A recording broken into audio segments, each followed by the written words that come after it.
how to increase your nonprofit's outcomes with the incredible Stephen King.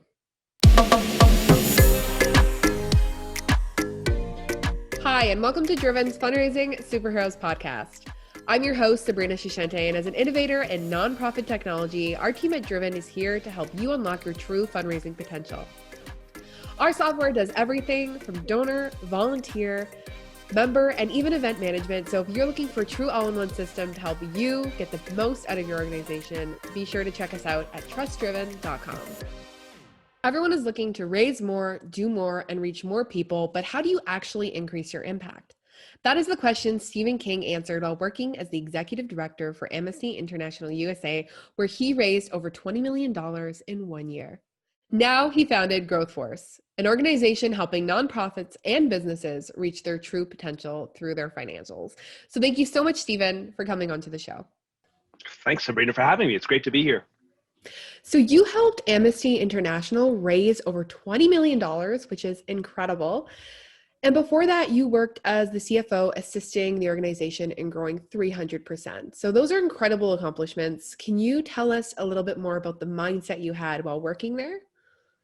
Well, first off, I just happened to come along at the right time. The organization had a great leader. Jack Healy was the executive director.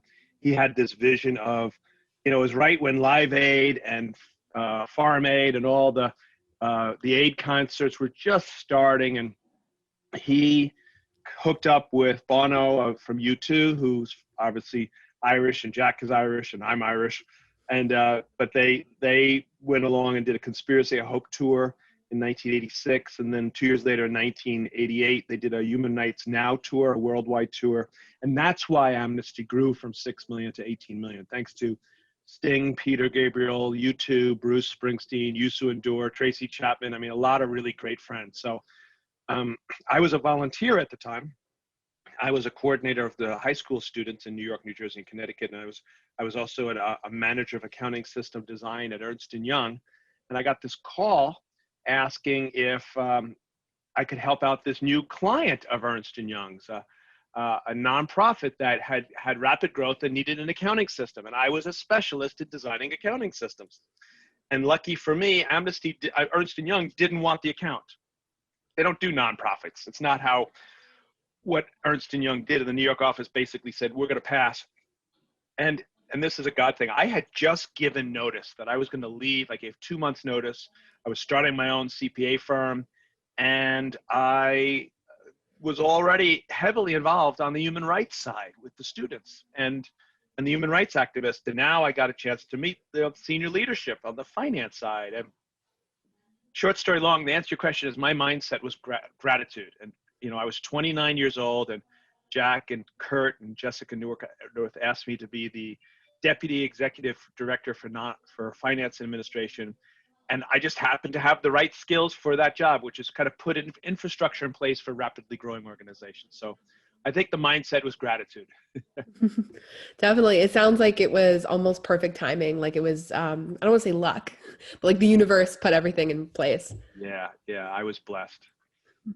Do you think that having that mindset of gratitude, giving back, being very thankful and selfless, do you think that attributed a lot to the success that you had, or do you think it was a lot of hard work? I think it's success every day. I think it's the secret, right? I mean, it's the brain doesn't know the difference between the reality and the reality you paint for it. So, when you come from I come from parents from Ireland who were extremely grateful for everything, for the food on the plate and for our health and for our family. And so if you have that attitude of gratitude, I think it just starts creating positive energy, and that creates positive results. So, I look at that every day. I don't have to do this podcast. I get to do this podcast. I just said that on the hallway. It's like, what are you doing? I was like, I get to do a podcast.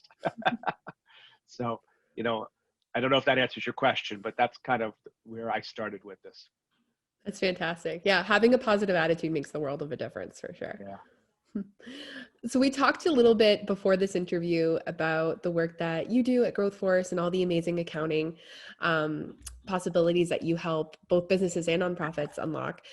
Can you talk about monthly donors? You mentioned how you helped one client increase their revenue by focusing on monthly giving. So what value do monthly donors bring to the table, and why are reoccurring donations more effective, or they tend to be more effective than one large gift?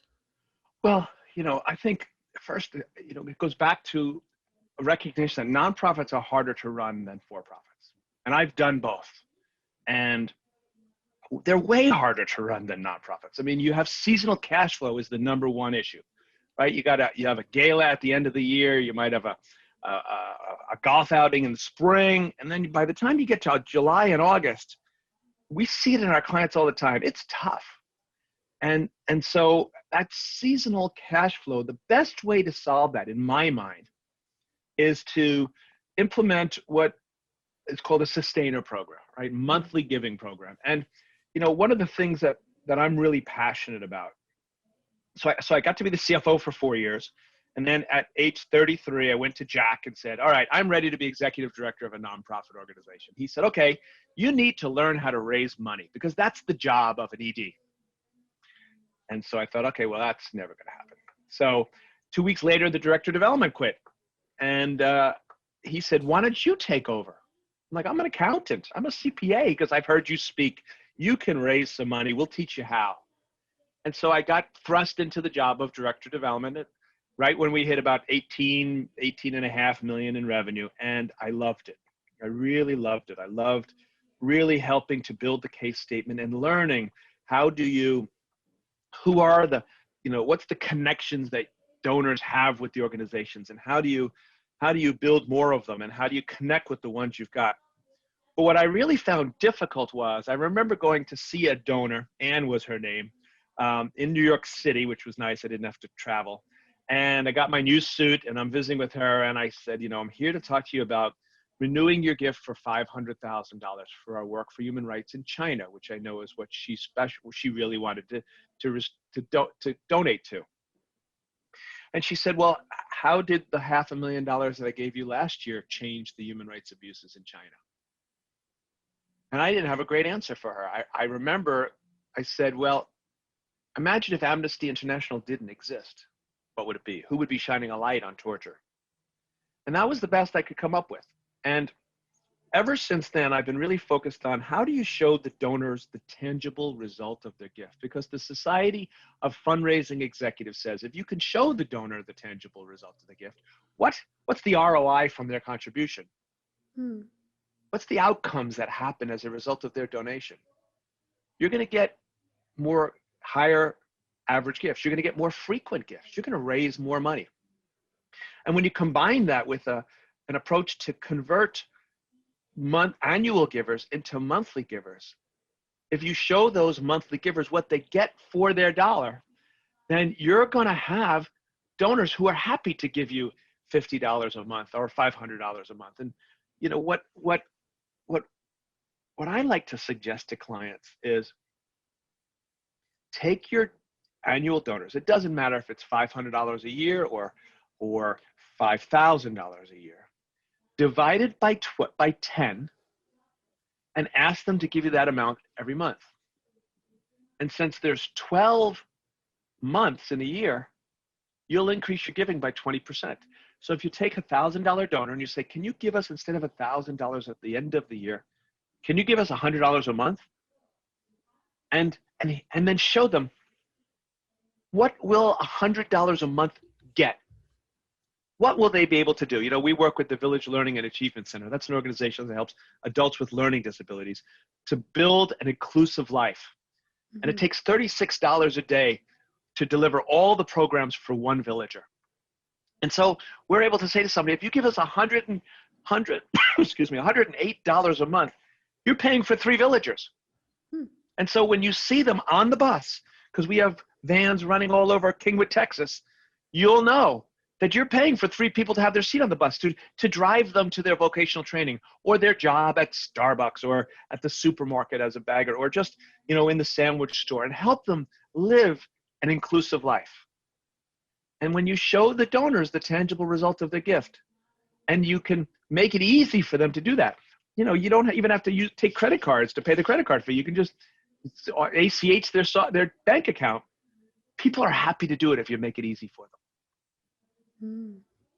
So it's really taking like that number value and turning it into, like you said, something tangible. This isn't $5. This is 3 meals, or this is one night stay at a hospital. So making it seem like they are actually giving a gift instead of just money. Yeah, and they're getting a return. They can tangibly feel what the difference is. It's why, we see it on the late night TV show, right? For $5 a day, you can save save a child, save the children, or adopt a pet, or whatever it is. That's really makes a difference. 1000% it does. What do donors want to know before they commit to that reoccurring gift? You talked a lot about demonstrating that tangible donation, but what if you're approaching somebody who maybe is hesitant about reoccur giving, or maybe it's their first time considering donating such a large investment into an organization? Well, it's really not that much more than they're already doing, right? We're just looking at what they're giving and asking them to convert it to make. We're basically trying to make it easier for them, right? We're trying to just let us debit the bank account once a month, or charge a credit card if that's the only way to do it. But I think the biggest thing here is letting them. You have to, in the sustainer program, you have to send them something on a regular basis that shows them what you did with their money. With the village, you want to show them pictures of people at work if they're supporting the vocational training program, or in the day habilitation. Show them what's happening with their funds, connect with them.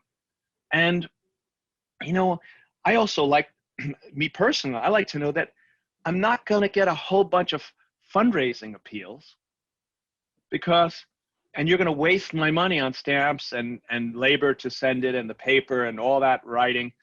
You're going to use the money for the program, because we don't have to send you a solicitation. We're just going to send you an acknowledgement, right? I'm an Amnesty partner of conscience, right? And it's nice to give them a name. It's a circle of influence, whatever it is you want to call them. And you get reminders that I'm doing something good to help my community, to help, act locally or think globally, or whatever it is that's important to you. And I can see tangibly what happened with my contribution. Mm-hmm. Especially when you write it in the first person. I wish you could have been with me at the top of the stairs as, the new class came in and the students, were so excited to get blah, blah, blah. Just, telling the story in a first person allows people to feel that connection to the mission. The tangible result of their gift is somebody's getting served because you're providing a scholarship, or you're underwriting a program. And so instead of sending them, solicitation mailings every other month or 2-3 times a year, which is normally what you would do as a good fundraising program, you send them an acknowledgement program and a cultivation mailing. You're acknowledging their gift, and you're cultivating the relationship by just showing them how they are making a difference in the world. You touched on it a little bit with your experience with Amnesty, but what are the things that every nonprofit should aim for when they are building their monthly donation program? What makes a good monthly donation program? Well, I think it's the same thing that makes a good nonprofit, right? You start with, what are the outcomes? And we've got a webinar that I just finished on this last week. I'm really excited about it. It's going to launch in the next couple of weeks. 5 steps to get the whole organization thinking strategically about how do you get more outcomes per dollar. And the first thing you got to do is you got to figure out which are the outcomes that help best further the mission.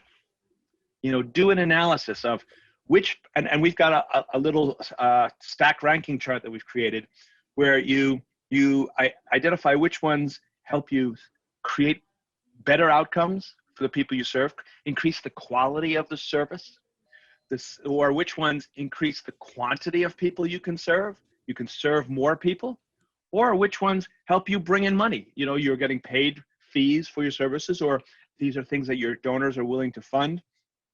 And then rank them 1 through 3. This is the best. This is number 1, put a 1 in there. They're the best at creating more quality of services, or the best at increasing the quantity or bringing in revenue. Number 2 is they do a good job, but they're kind of average. Or number 3 is, out of all the things we do, this is not the best. It's not average. It's the least quality, quantity, or income. And then multiply them. Then what I would suggest is you really have to understand the economics of every program.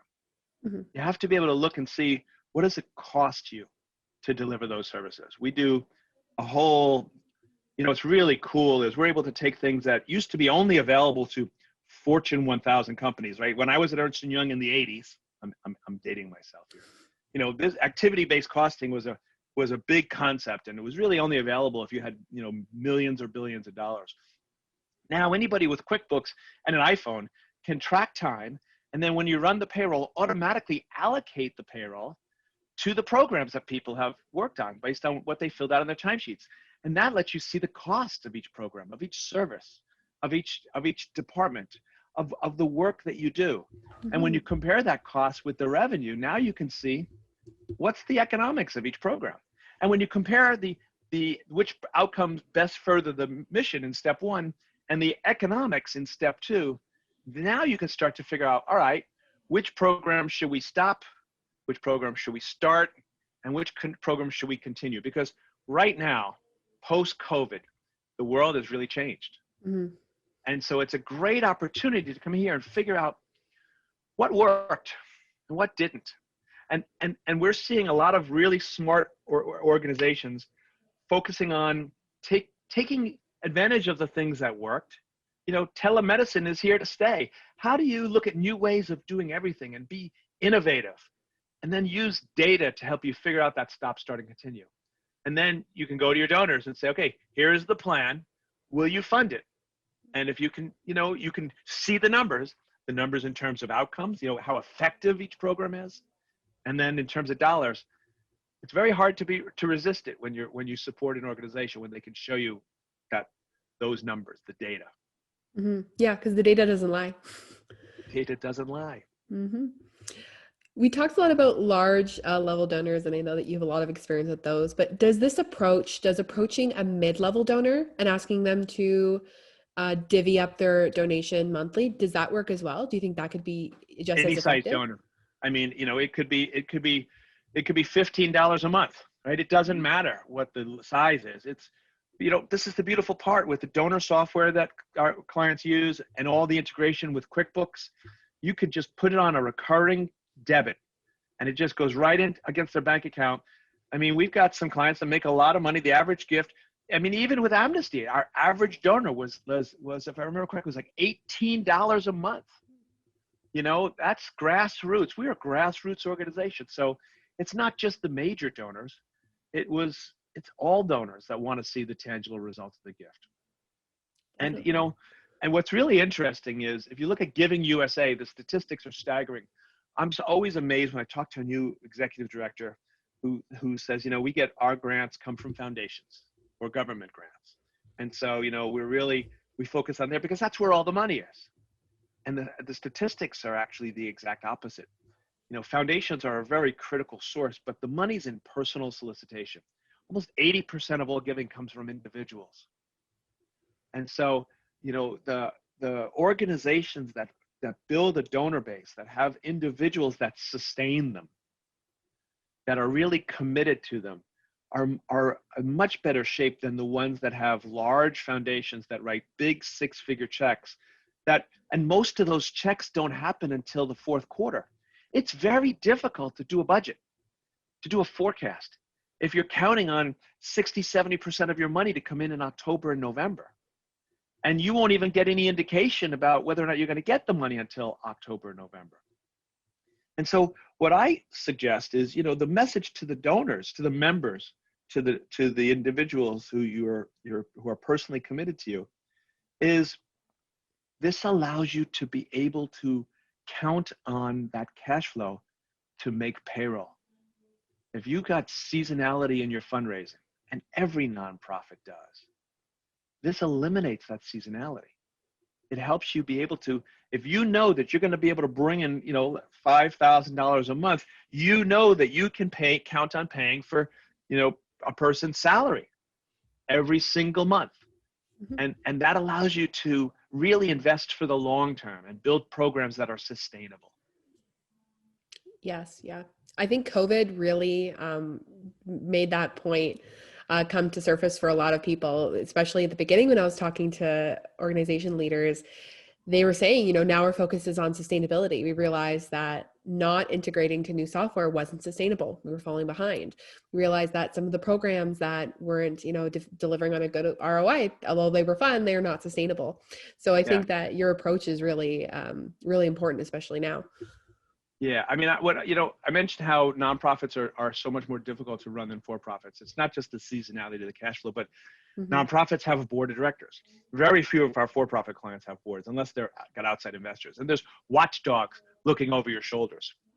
You also have a difficulty paying for expensive finance and accounting people, right? You got usually a trusted, self-taught bookkeeper who's got one single point of failure for the whole accounting function. And that's really challenging because, one, there's a high risk of fraud. Two, you got to get through that audit.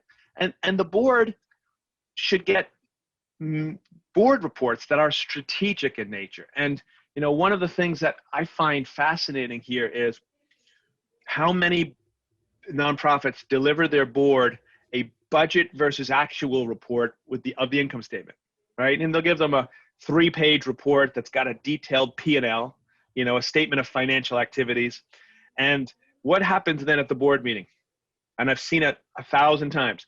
The board goes down the difference column, the variance columns, and they say, okay, wait, we were $5,000 over budget on technology spending last month, right? It was only supposed to be 3. We spent 8. What happened there? Is there problems that we need to know about? Is there issues with the server? And now all of a sudden, instead of the board focusing on strategic issues like which program or services should get resources, or which programs have the biggest impact on the mission, or how do we raise more money, your board members they want to be valuable, right? So they're sitting in a meeting, they're going to respond to whatever you put in front of them. And if you're putting in front of them strategic reports, then they're going to be a strategic board. But if you're putting in front of them tactical reports, which is what most nonprofits do, because you print out a budget versus actual report for the board, and that's what they focus on, you miss an opportunity to help your organization get the most it can out of your board. Exactly. That's so, it's so funny you say that, because Mark Buzan literally said something so similar, and he works with boards and nonprofit leaderships. And it's so true. They react on what you give them. Yeah. Yeah. And it's easy to, to deliver trends and show them high level stuff. But but really the board's job is to raise money, right? Or to provide, hire the executive director and provide policy and strategic direction. And that this whole program, studying the outcomes that help further the mission and then studying the economics, allows the board to get the data at the high level strategic value. So, it's good for the executive directors to be able to not have the board micromanaging them. For sure. Well, thank you, Stephen, for joining me today. Can you let our audience know how they can get in contact with you? My email is the best way. It's Stephen@growthforce.com. That's STEPHEN @growthforce. That's GROWTHFORCE.com. I'm on Twitter at SKingGForce and LinkedIn at Stephen King CPA. Or you can come to our website. If anybody's listening who's struggling with financial management or just not getting actionable insights for the board to make smarter decisions, go to our website, growthforce.com/NFP, non-for-profit. We've got resources there. You can fill out a form and start a conversation to get some advice on how to help grow the organization. And you'll also get on our mailing list that will not only tell you about this upcoming webinar, but we share a lot of valuable resources that we've got created for our clients just to help the nonprofit community. So growthforce.com/NFP. Thank you again, Stephen, for coming onto the show. I appreciate you sharing your time and knowledge with us. For those listening, I've linked Growth Force's website in the description box. There you can learn more about Stephen's work and how he can help you grow your business. To stay updated on the podcast, make sure to like, subscribe, and give us a visit at trustdriven.com. There you can access all of our free resources, including older episodes, blog posts, and find our social media. As always, thank you so much for listening, and we'll see you next time on Fundraising Superheroes.